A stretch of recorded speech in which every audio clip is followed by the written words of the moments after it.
Bu günləri evdə oturub baxanda hiss edirsiniz ki, sizə kimsə söz atır və əslində cavab vermirsiniz. Mən verirəm misal üçün. Siz hiss edirsiniz ki, söz sizə deyirlər, amma ad çəkmirlər. Mən ümumiyyətcə heç görməmişəm kimsə belə cürət eləsin, mənə sözünü desin, görməmişəm. Niyə? O ürəyi heç kimdə görməmişəm. Niyə Amma özümdə o ürəkdə var, sözümü də deyirəm və sözümün də arxasındayam. Çünki mən çox öz həmkarlarımdan söhbət gedir. Yəni muğam xanəndələrdən söhbət gedir. Çox xanəndələrlə mən olubdur, məclisə istəyiblər. Mən onların çörəklərini heç vaxt mərd mazarçılıq eləməmişəm, heç bir zaman. Əksinə hər zaman dəstək olmuşam, hər zaman hamısını mən aparmışam.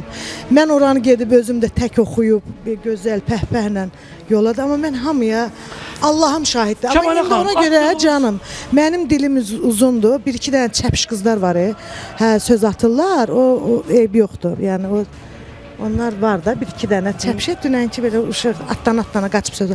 Amma neynək, sən hələ kam olmaqda çox var. Hələ gəl bir kama ol, sonra oturuşum, duruşum, yerişim, nazım, qəmzəm, hörmətim, savadım, hər şey. Dövlətim dərkən? Savadım, malım, dövlətim. Dövlətim dərkən? Vallahi mən özümə hörmət hardasa görəmsə, o mənim belə var dövlətimdir. Bu camiyyədə ən imkanlı qadın demək olar mı sizə? Bu camiyyədə, yəni sizin janrda oxuyanlar arasında?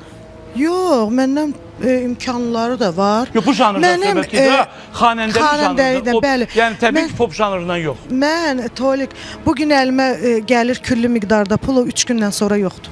Hara xərclənir böyle? Elə bir çıxışın olub mu ki, efirdən ona görə peşman olmuşsan?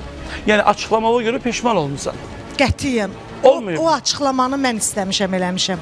Aha. Bəli, onu yəni Allah şahiddir. Mən özüm istəmişəm. O açıqlamanı vermişəm. O çünki mənə lazım idi. O gün üçün və mən çox səmimi insanam və mən də o səmimiyyətimə görə mənim qohum-əqrabalarım da, dostlarım da həmişə yəni başda olmuşam düz danışdığıma görə. Yəni o aparıcı oğlanın heç bir günahı olmayıb. Söhbət yox, heç mən bilmədim nədən söhbət gedir. Mən yeganə bir dəfə açıqlama eləmişəm. Mən deyirəm, bax bizdə Qumralla qalmaqalın oldu, qusardı o söhbət. Yəni ümumiyyətcə mən o söhbət yenə də getdi çıxdı oraya, mən əskim üstüdür. Yox, Qumral elə yaxşı qızdır ki, Tolik. Sadəcə olaraq həmin günüm, narazı olmuşam. Həmin günü mən əsəbi idim, eşidirsiniz. Elə bil ki, güdaza düşdü. Əslində o yazığın, yəni başqaları var idi ki, o belə danışırlar. Ay, biz məclisə getmirik, biz evdə otururuq, ərimizə qulluq eləyirik. Ay, yaxşı. Onları biz çox görmüşük. Yəni o Qumrala aid deyildi. Sadəcə Qumral da bilməmişdi ki, siz də iki başlı sual verdiniz. Mən sualı verəndə hamıya verdim o sualı. Yəni o xanım bilsəydi ki, yəni Kəmalə xanım efirdə deyib ki, mən məclisə gedirəm, mən neyniyim valla, mən pulumu boğazımla qazanıram. Mən gedirəm, oxuyuram, saat deyil, oxuyuram, əziyyət çəkirəm, daşdan pul çıxarıram. Ona görə indi kim ki mənə daş atır ki, ay biz getmərik. Vallahi elə yaxşı gedərsiniz ki, mən bilirəm kimlər. Hamı da gedir, hamı da gəlir, oxuyur.